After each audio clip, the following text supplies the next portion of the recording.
Hi everybody, just want to continue on the vein of exercise that I started with last time. As you remember, I was talking about weights training. There's also something else I want to address.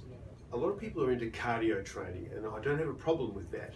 But what we know about cardio is that if you're into steady state cardio, that is you're running long distances or you're cycling long distances and you're not alternating that activity, then that can be a bit of a problem. What happens with steady state cardio is that you increase cortisol. What's cortisol? It's the stress hormone.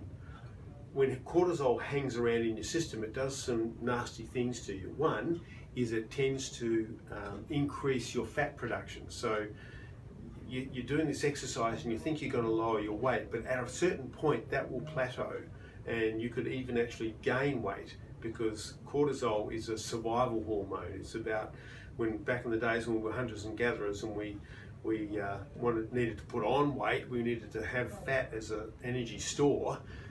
Cortisol was the instigator of that. So if you've got too much cortisol hanging around in your system, you're going to have a problem. What's the other problem with steady state cardio? Is you get an increase in what they call free radicals. These are the oxidants. These are the things that we take antioxidants for.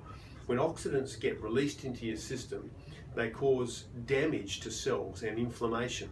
You don't want that, because that's going to age you more quickly and cause, sometimes significant, I'll get the word out, significant other problems, even ill health. So you don't want steady state cardio to increase your cortisol levels. You don't want it to increase your free radicals, because you'll get into aging.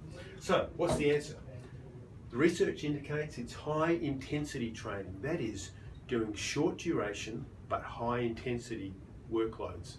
Now you can do that cycling. You might cycle for 3 to 5 minutes and then for 20 or 30 seconds you go hard. Then you back off, you rest.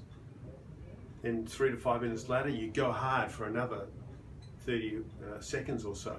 If you're a sprinter, you might be on a run and then for 50 to 100 meters you sprint. Or you might have a hill in your run and you sprint up the hill.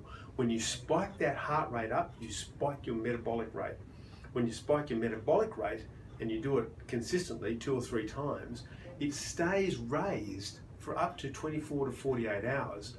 What does a raised metabolic rate do for you? It's a fat burner. It will increase the amount of fat that you burn just naturally in the rest of your day. So I would really encourage you to look at doing some form of high intensity but short duration training. The evidence also suggests that it stimulates neurogenesis. What does that mean? The cells in your brain that can reproduce new brain cells. So if you want to improve your brain power, increase your body mass in a good way, not in a fat way, but in a muscle way, and if you want to have a longer life, then I would suggest getting into high intensity, short duration exercise. Thanks for listening. Hope that's useful to you.